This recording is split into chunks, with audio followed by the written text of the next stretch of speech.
네, 강프로입니다. 두산 에너빌리티 보겠습니다. 자, 오늘 2.9% 하락해서 끝났습니다. 자, 시장 기준에서는 지난주 금요일이죠. 미증시가 크게 빠졌어요. 2% 이상 빠졌는데 시가에는 약세를 보였고, 그리고 종가로 가면 갈수록 많이 땡겨 올렸습니다.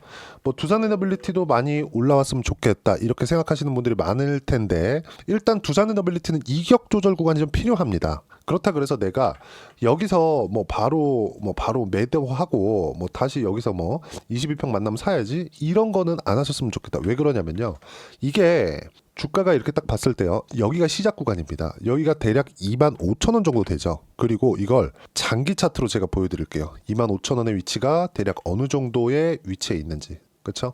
딱 요 구간입니다. 요 구간이 언제예요? 2020년과 21년 원전을 다시 무언가 필요한 이런 내용이 있었을 때 뭐가 발생했다? 20년과 21년도에 두산 에너빌리티는 15배 올랐다. 그리고 나서 떨어졌죠. 그쵸? 그 뒤에 무언가 액션이 크지 않았으니까. 근데 23년, 24년 지나고 나서 24년도에는 뉴스케일 파워가 급등을 하기 시작했습니다. 그러면 이 전에 무언가 있었겠죠. 뭐가 있었습니까? 여기서 AI. 그렇죠? 그러면서 에너지 부족 사태, 전기 부족 사태가 일어나기 시작했고, 그런 결과 뉴스케일 파워의 급등. 작년에 두산 에너빌리티는 7월 달이죠. 이때 뭐가 있었습니까?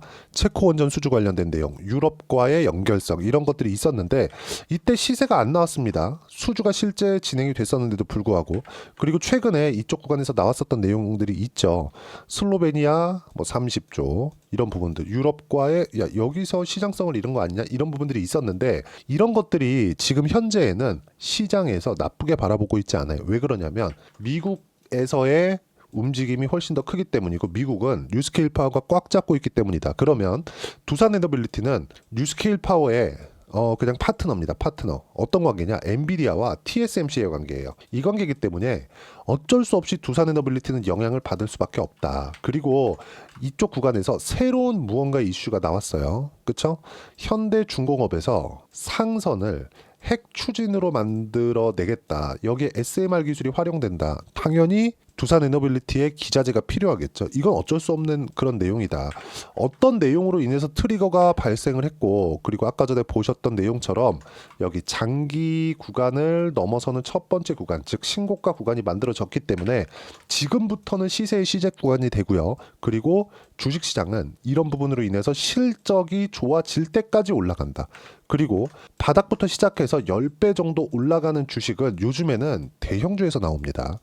시가총액이 작다 그래서 엄청나게 폭발적으로 상승을 하고 이런 게 아니에요. 그렇기 때문에 지금은 시세 초입 구간에 있고 이격 조정이 필요한 구간이다. 단기간에 상승이 많이 나왔기 때문에 이런 거죠.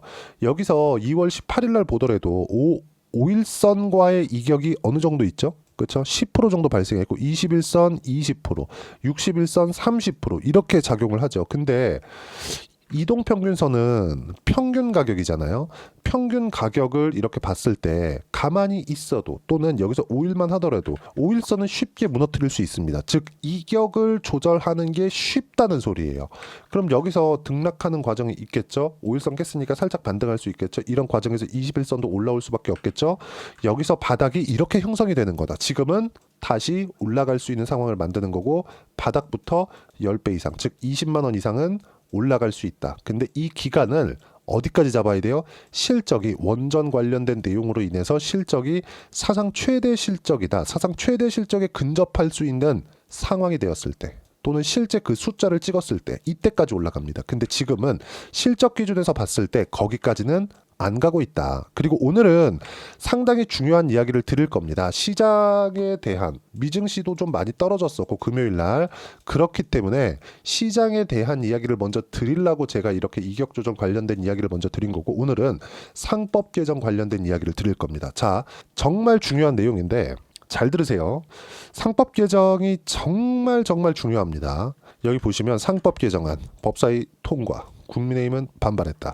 정치적인 건 잘 모르겠습니다. 요즘 하도 시끄러우니까.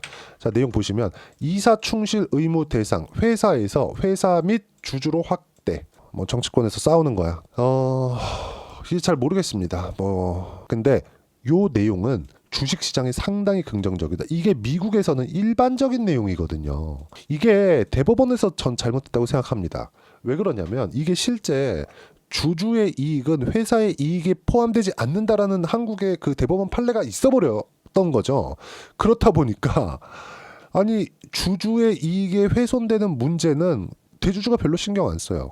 그리고 왜 이런 일이 벌어지냐면 대주주가 얻을 수 있는 이익 중에서 주가가 올라가면 싫어하는 경우가 생깁니다. 왜? 우리나라 대주주 뭐라고 불러요? 오너라고 부르잖아요. 오너 경영 체제. 근데 미국은 어떻게 돼요? 경영 전문가가 딱 붙잖아요. 그쵸? 물려주지 않잖아요. 애플을 스티브 잡스가 창업을 했죠. 지금 애플 CEO 누구죠? 팀 쿡입니다. 스티브 잡스 아들이 팀 쿡인가요? 아니잖아요. 아니에요. 그쵸? 근데 스티브 잡스 사후에 팀 쿡 체제 하에서 애플은 10년 이상 세계 최고의 기업을 유지하고 있습니다. 상속에 대한 개념, 오너에 대한 개념이 없다는 거죠. 실제 스티브 잡스는 90년대에 애플에서 쫓겨났다가 다시 주주들에 의해서 불려왔습니다. 스티브 잡스가 나가니까 애플이 망할 뻔했거든요. 그러니까 이런 상황이 돼야 되는 거예요. 정말 합리적인 회사를 키울 수 있는. 근데 한국은 어떻게 되어 있어요? 오너, 상속 이런 거. 그러면 주가가 올라가요? 그럼 내가 가지고 있는, 예를 들어서 내가 있고 내 주니어 A가 있어요. 내가 내 주니어 A한테 물려주기 위해서는 내가 가지고 있는 주식을 물려줘야 되죠. 그러면 이 주식을 물려주는 과정에서 상속세가 나옵니다. 여기서 뭐 또 이제 상속세 나오니까 상속세 이게 맞냐 뭐 이거 이런저런 이야기들 많은데 어쨌든 간에 자 보세요. 내가 내 주니어 A한테 물려주는 과정에서 내가 가지고 있는 주식에 대한 평가치가 10이야. 그럼 여기서 상속세가 확 때리죠. 그럼 주가가 10이 아니라 5만 되면 좋겠다. 주가 안 올라가는 상황을 계속해서 만드는 거예요. 그래서 나온 게 뭡니까? 푸나라병. 그리고 두산 에너빌리티, 이 두산그룹 얘네들도 마찬가지야. 보세요. 여기서 뭐 나왔습니까? 푸나라병. 아니 밥캣을 떼다가 로보틱스한테 묻혀주겠대. 근데 밥캣은 연간 1조 원 벌어요. 그럼 두산 에너빌리티를 가지고 있는 분들은 밥캣에서 충분한 캐시카우가 나오기 때문에 두산 에너빌리티를 산 주주들도 있을 거 아닙니까? 근데 갑자기 이 두산그룹의 이 박씨 일가 이 사람들이 밥캣을 떼다가 지들끼리 의결을 해버렸어요. 떼다가 로보틱스가 앞으로 성장 산업이니까 로보틱스 쪽으로 가가지고 지원해줘. 이렇게 해버리려는 거죠. 그러니까 이런 상황이 나오는 거예요. 사실 이게 되게 얼마나 부끄러운 얘기냐면 딱 두고 회사의 이익 안에는 주주가 당연히 포함되어 있어야 돼. 이게 회사 플러스 주주 이렇게 딱 쓴다고 해서 주주의 이익을 보는 게 아니란 말입니다. 회사 안에는 당연히 우리는 주식을 산 거니까 투자를 한 거잖아요. 그럼 우리의 이익이 회사가 커가는데 이익하고 맞아 들어가야 되는데 보세요 이거. 이 꼬라지 보면 어떻습니까? 갑자기 분할합병 하겠대. 나는 아무런 의견 뭐 이런 것도 없는데 밥캣 떼다가 로보틱스한테 붙이겠대. 왜? 여기서 이제 계속해서 사회적인 조금 많은 이야기들이 오갔죠. 이런 내용에 대해서 법으로 막겠다는 겁니다. 주주라고 딱 써붙임으로 인해서. 그렇죠? 이러면 뭐 소송권이 남발한다 어쩌고 저쩌고 얘기가 있는데 우리 다 알잖아요. 미국이 뭡니까? 소송의 나라 아닙니까? 그렇다 그래서 미국이 지금 뭐 주가가 개판이에요? 최고잖아요. 왜? 회사를 키우기 위한 회사의 이익을 계속해서 높이기 위한 그런 일들을 지속적으로 하니까 이 대표적인 거 있죠. LG화학입니다. LG화학 보시면 이거 좀 길게 보여드릴게요. 월봉으로 우리 한번 보죠. 2010년, 11년, 12년 이렇게 오면서 2차 전지 관련주로 LG화학이 부각되기 시작했습니다. 그리고 나서 이때부터도 테슬라가 모델 S 첫 번째 모델이 나오고 나서 계속해서 이 등락 구간을 거친 결과 뭐 급등하고 급락하고 공매도와의 뭐 싸움도 있고 계속 적자 본다 뭐 이런 얘기들이 오가고 나서 뭐가 나왔어요? 지금은 정말 나스닥을 진짜 쥐락펴락 할 정도의 그런 주식이 됐어요. 테슬라든 그렇잖아요. 근데 LG화학은 어떻습니까? 21년까지 딱 올라가고 쭉 빠져버렸어. 왜? LG 에너지 솔루션이 상장한 이후에는 참 내가 말을 하면서도 보세요. 이게 맞냐고 이게. 그쵸? LG 에너지 솔루션. 에너지 솔루션에 대한 부분을 LG 화학에서 인적 분할을 시켜주든가. 아니 여기서부터 장기 투자를 해온 사람들은 또는 2016년에 투자한 사람, 17년에 투자한 사람, 19년에 투자한 사람, 20년에 투자한 사람, 21년에 투자한 사람 이 모두 다 그쵸? 뭐 내가 싸게 잡았다 비싸게 잡았다 이건 다 떠나서요. 2차 전지 때문에 투자를 한 거 아닙니까? 전 요즘에 2차 전지를 좋게 보지 않지만 어쨌든 여기서 매수한 건 2차 전지 때문에 투자를 한 거잖아요. 근데 LG그룹에서 어떻게 했어요? 인적 분할을 해서 준 게 아니라 물적 분할을 줬어요. LG화학 주주들한테 LG에너지 솔루션 주식을 안 줬다고요. 그러면 LG화학 주주들은 뒤통수 맞은 거지. 맞잖아요?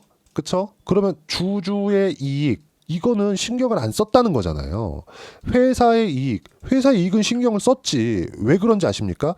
LG 에너지 솔루션의 주주 구성을 보면 이렇게 돼 있잖아요. LG 화학에서 80%를 가지고 있잖아요. 80%를. 이게 정말 주주들한테 안 줘서 이런 결과가 나온 겁니다. 주주들한테 안 주려고 주식을. 자, 생각해 보세요. 주식을 여기서 LG 화학은 2차 전지 주식입니다. 이래 놓고 뭘 했어요? 주식 다 팔아먹었잖아. 팔아먹고 나서 정작 여기서 상장할 때는 어떻게 했어요? 물적 분할해버린 겁니다. 그리고 나서도 지금 이거 몇 년입니까? 22년 1년, 2년, 3년, 4년 차 때 지금 드디어 상법 개정안이 통과를 했습니다. 이거 27일 날 처리가 된다고 하네요. 근데 주식시장은 어떻게 돼요? 선반영한다. 그렇죠? 이것도 긍정적인 요인이 될 겁니다. 두산그룹도 그렇고 LG그룹 그리고 현대그룹 이런 거 잘합니다. 아주 잘해요. 자, 그러면 이런 내용들도 주가의 긍정적인 요인이 될 겁니다. 앞으로 오너에서 그쵸 오너 일가들이 주주를 신경 쓰지 않을 수가 없게 됐다. 이런 내용은 굉장히 긍정적인 내용이 됩니다. 그리고 다시 말씀드리지만 주식시장에서 선반영하는 구조에서 우리가 봐야 되는 부분은 딱 한 가지. 가격을 보고 매매를 해야 되고 이런 시장 측면에서의 호재가 발생을 했고 미증시가 조금씩 흔들리기는 하지만 이런 부분들은 너무 많이 올라서 그런 거니까 걱정 안 하셔도 되고요. 이 구간에서 이제 시세의 시작 구간이 됐기 때문에 철저하게 타점을 어떻게 잡아야 되는지가 중요하고 상법 개정 관련된 내용까지 발생을 했기 때문에 그런 내용들 모두 다 여기 소통방에서 무료로 공유를 해드리고 있습니다. 그리고 어떤 식으로 매매를 해야 되는지 두산에너빌리티의 실시간 타점까지 공유해드리고 있으니까 소통방에 와서 참고하시면 되고요. 오늘 같은 경우에도 그래요. 여기 보시면 코스피 코스닥 약보합권 마감이다. 금요일 미증시 폭락 그리고 한국은 시가만 약세. 이거 제가 주말 영상을 보신 분들 다 아실 겁니다. 그대로 됐죠. 시장 그렇게 많이 안 빠졌어요. 하지만 두산에너빌리티는 이격 조정 구간에서 나오는 조정이다. 지금 제 주말 영상에도 남겨드린 내용이 타점 이제 나옵니다. 그 타점 보고 매매하면 됩니다. 이렇게 이야기를 드린 거고 자 내용 보시면 시장 지수는 상대적으로 싸고 종목은 이격이 발생한 종목이 다수라서 어쩔 수가 없다. 그쵸? 그리고 이 구간은 다음 주에 제가 타점 나온다 그랬죠. 이번 주에 나올 거예요. 매수 기회로 활용. 타점 중요하고 공유할 때만 매매하면 된다. 소통방에서 공유해주는 내용 그대로 매매하시면 되고요. 이런 내용들 모두 무료로 공유를 해드리도록 할 테니까 구독과 좋아요 눌러주시고요. 댓글 하나씩 궁금한 거 있으면 댓글 하나씩 달아주시고요. 여기 입장 링크를 공유해 드릴 수 있게 010-8713-1916으로 구독이라고 문자 보내주시면 소통방 입장 링크 순차적으로 공유를 해드리도록 하겠습니다. 자 그리고 이렇게 매매를 했을 때 어느 정도의 수익 구간을 만들어낼 수 있는지 그 부분은요. 이 내용입니다. 자 실제 매매한 내용이에요. 5108에 둘둘 눌고 실제 제 계좌 내용이고요. 키움을 쓰시는 분들은 06 화면을 눌러보시면 아실 겁니다. 실제 그쵸? 조회를 방금 전에 제가 계속 눌렀죠. 조작이 불가능하다는 걸 보여드리기 위해서고 내용 보시면 어때요? 상승하는 구간을 확인하고 매매를 했죠. 싸게 살라고 노력하지 않는다. 그쵸? 분할 매수한 결과 어때요? 한 달 만에 57% 수익. 그쵸? 엄청나죠. 이런 수익 구간을 꾸준하게 만들어낼 수 있다. 이것뿐만이 아니에요. 한화오션을 매매하기 위해서 트럼프 코멘트가 있었고 트럼프 당선인 신분이 되었을 때 한화오션을 변경해서 매매를 한 겁니다. 그럼 한화오션 말고 다른 조선주도 있겠죠. 현대마린엔진. 자 내용 보시면 어때요? 상승하는 구간에 정확하게 공략했죠. 확인하고 매매를 했기 때문에 그렇습니다. 모두 다 동일하니까 선반영 구조는 동일하니까 그런 결과 어때요? 36%대. 자 그러면 두산에너빌리티 한번 볼게요. 두산에너빌리티 보면 어때요? 제가 작년에도 매매 구간을 잡았어요. 보세요. 24년 5월과 6월 달에. 보시면 어때요? 한 달 반 동안 매매를 했는데 4%밖에 수익 구간을 못 냈습니다. 왜? 체코 원전에 대한 결과가 나왔지만 푸나라병 관련된 이야기가 또 터졌으니까. 그리고 유럽 관련된 내용은 그렇게 중요하지 않았으니까. 그렇죠? 그걸 확인하고 매매를 하더라도 손해 안 봤죠. 4%. 그리고 이 구간에서 매매 없죠. 확인하고 매매한 결과 지금 15%대 이상 수익 구간에 있습니다. 지금부터 시작이에요. 이런 부분들 모두 소통방에서 공유하고 있고, 하나만 더 볼까요? 반도체가 강한 움직임을 보일 때, 즉 하이닉스가 강한 움직임을 보일 때 하이닉스를 거래하는 게 아니라 자람 테크놀로지 같은 종목들, 그렇죠? 확인하고 매매를 했을 때 단기간에 75%대 수익 구간, 이런 매매를 꾸준하게 진행할 수 있는 게 선반영 구조를 이해했을 때다. 이런 내용들 소통방에서 무료로 공유를 해드리도록 할 테니까 구독과 좋아요 눌러주시고요. 댓글 하나씩 달아주시고 010-8713-1916으로 구독이라고 문자 보내주시면 소통방 입장 링크 순차적으로 공유를 해드리도록 하겠습니다. 자, 그리고 이렇게 가격대를 이해하고 어떤 식으로 판단해야 되는지 그 이론적인 부분은 두산 에너빌리티의 단기 보유 전략, 가격 전략 두 가지인데, 단기는 2주입니다. 2주 동안 내가 어떻게 수익 구간을 만들어낼 건지 그 부분이 있고, 그러기 위해서는 가격에 대한 부분 너무 중요하고요. 가격에 대한 부분이 이해됐을 때 주도주 그리고 신고가 두 가지 내용이 파악이 될 텐데, 요 내용도 그쵸? 요 두 가지 내용도 제가 무료로 공유를 해드리도록 할 테니까 구독과 좋아요 눌러주시고요. 010-8713-1916으로 두산 에너빌리티라고 문자 보내주시면 가격, 단기 보유 전략 함께 공유해드리도록 하겠습니다. 자, 궁금하신 점은 댓글로 남겨주시면 제가 다음 영상에 그 답변을 드리도록 하겠습니다. 자, 그리고 1월 달에 제가 분명히 말씀드렸었던 건 종목 장세가 나온다. 근데 1월 달에 종목 장세 나왔죠? 종목 장세 나와서 나온 결과가 어떻습니까? 두산 에너빌리티 수익 구간, 지금 수익 구간 나온 겁니다. 확인하고 매매를 했잖아요. 그리고 보시면 한화오션, 그쵸? 몇 프로 수익입니까? 이거 57% 이렇게 수익 구간이 나온다. 올해만 그러냐? 작년에 마찬가지예요. 레인보우 로보틱스 강할 때 에브리봇 어때요? 상승하는 구간에 공략한 결과 47% 수익 구간. 이런 부분들 모두 다 그쵸? 가격을 보고 매매를 했을 때 꾸준하게 수익 구간을 만들 수 있습니다. 이번에 어떻게 내가 상황 파악을 해서 주도주를 잡을 수 있는지, 제가 2월과 3월 달에 어떤 종목을 해야 되는지 딱 한 종목만 준비를 했으니까 영상 끝까지 시청하시고요. 모든 분들이 성공 투자하셨으면 참 좋겠습니다.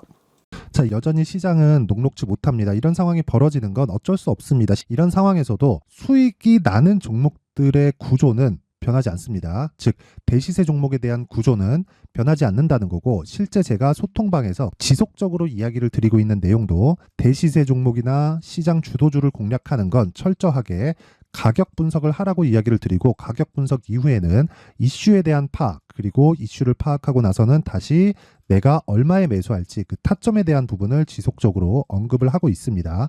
자, 근데 생각해 보세요. 시장이 굉장히 어려웠습니다. 어려운 상황에서의 어떤 종목들이 강했냐 보면 반도체와 그리고 바이오입니다. 자, 실제 여기 보면요. HLB에 제가 실제 매매한 내용을 띄워놓고 보여드리고 있는데, 1월 22일부터 매매를 시작해서 4일 동안 31%의 수익 마감이 됐고요. 그리고 여전히 신고가 종목입니다. 자, 그리고 그 다음 어보브 반도체, 이름을 보시다시피 반도체 종목이죠. 그리고 AI 반도체는 지속적으로 강세를 보이고 있습니다. 이 종목도 신고가를 먼저 달성한 이후에 제가 21%의 단기간에 21%의 큰 수익을 내고 마감이 됐습니다. 다시 재공략을 준비하고 있고, 이런 부분은 소통방에서 다 공유를 해드립니다. 자, 그리고 코세스, 자, 코세스 같은 종목도 당연히 그쵸, 신고가 종목이고요. 그리고 반도체 종목입니다. 이 종목도 영업일 기준에서 이틀 동안 대략 한 15%의 수익 마감이 됐습니다. 내용을 한번 보시면 어떻습니까? HLB를 포함해서 뭐 30%, 20%, 뭐 15% 이런 식의 수익이 지속적으로 발생하고 있는데, 이 세 종목 모두 다 신고가 종목이고 1월 달에 시장이 약세를 보이고 있는 구간에서도 강했었던 그런 종목입니다. 특징점이 하나 있는데, 그 이슈에 앞서서 가격이 먼저 반영했다는 거죠. 그렇게 제가 가격을 먼저 보고 이슈에 대해서 파악하는 이유는 결과적으로는 큰 시세를 먹기 위한 사전 준비 작업입니다. 실제로 큰 시세를 먹기 위해서 사전 준비 작업을 했을 때 여기 레인보우 로보틱스 127%, 그리고 ISC 98%, 그리고 한미반도체 97%의 큰 수익을 내는 상황을 만들 수 있습니다. 어떤 식으로 소통방에서 진행됐는지, 그쵸? 그 상황을 제가 이야기를 드린 건데, 이런 상황도요, 당연히 신고가를 공략했을 때 가능한 겁니다. 자, 그러면 이번에도 마찬가지입니다. 그쵸? 정부 주도의 코리아 디스카운트 해소 방안이 2월 달에 발표를 하고요. 그리고 2월 달에 발표된 내용을 토대로 주가가 움직이는 게 아니라 이미 움직인 내용이 있죠. 실제 이 내용은 크게 중요한 게 아니라는 겁니다. 실제 움직인 내용을 보면 자, 기아차입니다. 실제로 12월 달에 신고가를 만들어 놓고 정부에서 입김을 불어 넣으니까 순식간에 기아차를 포함해서 현대차 같은 거대 기업들의 주가가 2주도 채 되지 않아서 40% 정도의 큰 시세를 냅니다. 자, 그러면 우리는 어떤 종목을 봐야 될까요? 이슈를 파악해야 되는 것도 맞지만 철저하게 가격에 맞춰서 매매를 해야 되는 게 당연히 중요합니다. 정부가 주도하는 정책 방향이 있겠죠. 그 방향에 맞춰서 우리가 종목을 찾을 필요가 있다. 자, 그럼 답이 나왔습니다. 정부가 주도하는 방향에 맞춰서 제2의 기아차를 찾는 게 지금은 중요하다. 근데 정부 정책의 방향에 맞게 가자. 그랬을 때 앞서서 제가 보여드렸었던 내용인 여기 레인보우 로보틱스 127% 그리고 ISC 98% 그리고 한미반도체 97%와 같은 수익을 낼 수 있습니다. 물론 시간에 대한 부분은 최소 2주의 시간이 필요하고요. 그리고 최장 3개월 안에 끝내야 됩니다. 자, 기아차의 시세를 보셨던 것과 같이 2월 달에 정부 정책의 방향이 결정되고요. 바로 3월 달이면 시행입니다. 자, 그러면 우리는 거기에 맞춰서 당연히 종목을 찾아야 되고 제가 제2의 기아차를 찾아놨습니다. 제가 아까 전에 소통방에서 이야기를 드렸었던 내용 다 공개를 해드렸는데 그 내용처럼 종목만 받고 싶다 하시는 분들은요. 상단에 있는 제 전화번호로 대시세, 자, 대시세라고 문자를 보내주시면 정부 정책의 방향에 맞는 종목을 모든 분들에게 무료로 공개를 해드리도록 하겠습니다. 자, 제가 원하는 건 채널 성장이 목적입니다. 자, 그래서 구독과 좋아요 꼭 좀 부탁드리고요. 모든 분들이 정부 정책에 맞는 방향으로 매매를 이어가서 큰 수익 보셨으면 좋겠습니다.